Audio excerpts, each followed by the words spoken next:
Assalamu alaikum, андайсыздар достор. Сіздер менен кайрадан көрүшүп жатканыма абдан кубанычтамын. Бүгүнкү сабакташтардан мурун өткөнкү сабактарда тесттерге активдүү катышып аткан колдонуучуларга ыраазычылыгын билдирип өтөм. Алардын ичинен өзгөчө Нурелес Акимова аттуу колдонуучубузга ыраазычылык билдирем. Бүгүнкү сабагыбызда биз комузду шилтөө ыкмаларын үйрөнөбүз, туура кармоону үйрөнөбүз жана отуруу ыкмаларын үйрөнөбүз. Эмесе бүгүнкү сабагыбызды баштайбыз.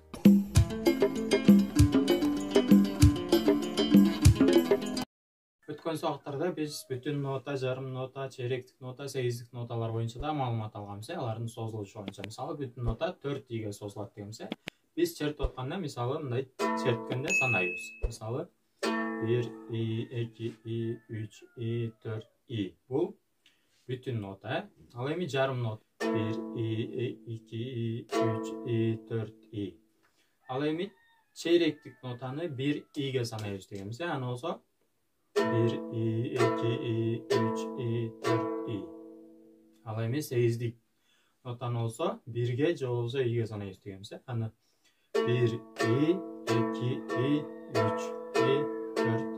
Көрдүңүздөрбү, айырмасы бар созулуш боюнча. Мынакей достор, ушундай тартипте отурабыз. Өтө бияка эңкейип албайбыз, өтө бияка мынтип жатып албайбыз. Дал ушундай столдун ортосуна жамбашты коебуз. Анан ушундай түз отурабыз. Эми достор, комузду кармоо ыкмасына кирсек, кармаганда мынакей дал ушундай кармайбыз.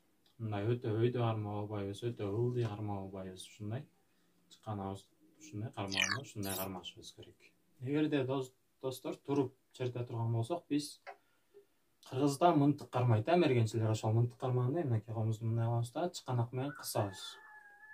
Жерден анан черте беребиз, ошол чыканак менен кысабыз да, бул жактан бармак менен мындай кысабыз бул жагын. Чтоб экөө бири-бирине жардам берип турушу керек. Анан черте беребиз. Ушундай чыканаңыздар, ушундай кысып туруш керек эгерде туруп чертип кала турган болсоңуздар. Эми достор, шилтемдерге өтсөк, шилтемдер боюнча сөз кылалы. Шилтемдерди биринчи эң оңойунан баштайлы. Биринчи ылдыйга гана шилтөө үйрөнөлү, эң биринчи шилтем.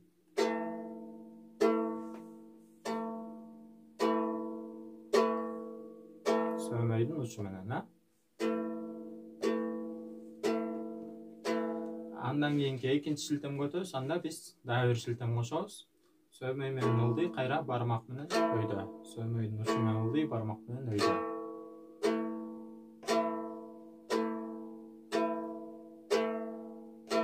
Эми үчүнчү шилтемге өтөлү. Үчүнчү шилтемде 2 жолу ылдый, 1 жолу өйдө кылабыз.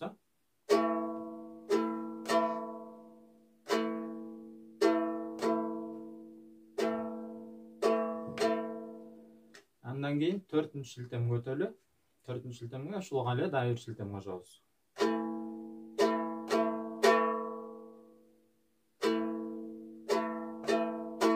Сөмөй менен ылдый, ылдый, бармак менен өйдө, кайра ылдый. Ушул шилтем ырыларда көп колдонулат, байкасаңыздар керек. Эми 5-чи шилтемге өтөлү. 5-чи шилтемге ушуга эле дагы бирди кошобуз.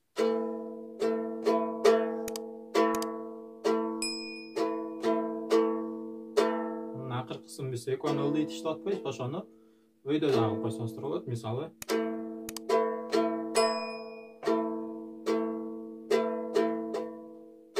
же болбосо.